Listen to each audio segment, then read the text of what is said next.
At this day and age, as fans of the entertainment we watch, it's sad to say that we should expect a level of controversy in the comic book related media. For the past 10 years, we are still inundated with divisive media that still splits the fan bases throughout the comic book media industry.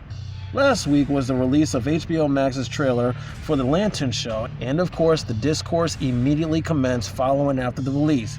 But my main gripe is what a producer said specifically about aspects of the show and how they feel towards the source material in a more negative light. In this video, I want to share with you the overall situation of discourse around the Lantern's trailer that has fans split whether they like the show or not, and also share my thoughts of it. Spoiler: I'm indifferent, neither for or against the show. Be sure to hit the like, subscribe, and hit the notification bell buttons to stay up to date on this channel's latest videos weekly. And with that said, let's talk. Hey everyone, Ayo here of 4BZ Entertainment, News, and Gaming with the latest happenings. First, with the developing situation that out of all companies, Nintendo has filed another lawsuit, but this time the opponent is the United States government. Apparently, last week on the 6th of March, Nintendo made this move primarily because of the tariffs that were imposed before and during the release of the Switch 2 last year of 2025, which of course did not affect the US pre-orders, but accessories like the Joy-Con 2 pair, the Joy-Con 2 charging grip, and the Pro Controller were inundated with price hikes. Nintendo, along with other corporations like Costco, FedEx, L'Oreal, Dyson, Revlon, Bosch, and Lum, and even CVS are demanding a full refund with interest, and according to Yahoo Finance, that the tariffs result in the collection of, get this, $200 billion in duties on imports from nearly all countries since February of 2025. And all I have to say to this government's defense, good luck, because from what I'm seeing, this lawsuit does have legs. Not literally.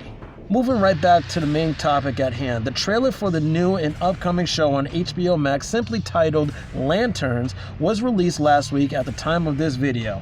In short, fans are talking about it a lot. However, there is much debate in regards of the perceived features of the show, which according to the trailer and the promotional material from the months before, that is grounded in a real-world approach with a gritty, dark, and detective atmosphere to it.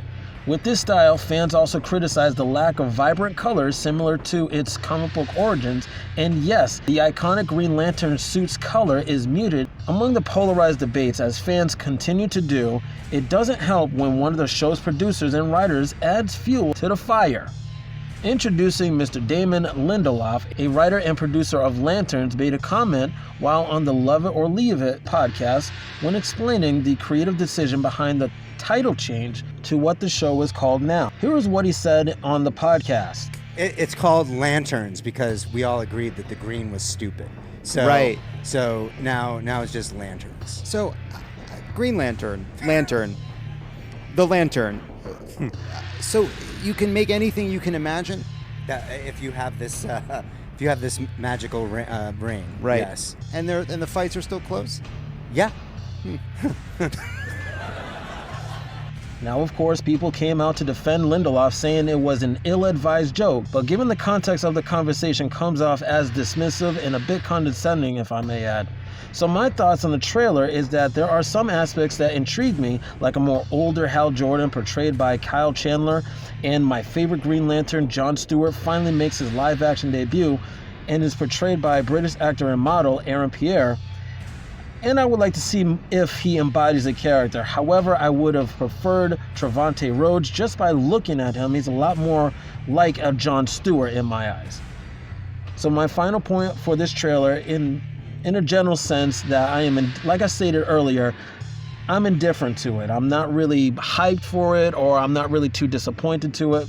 But at the same time, it's just like, that hype factor is important. For me, Green Lantern is a cosmic-based superhero filled with worlds that are not of this planet we are on, and a show based on that premise alone would be expensive, yes, but awesome if it is done right. Case in point, what Star Wars did. That should be like a golden standard across all the sci-fi board.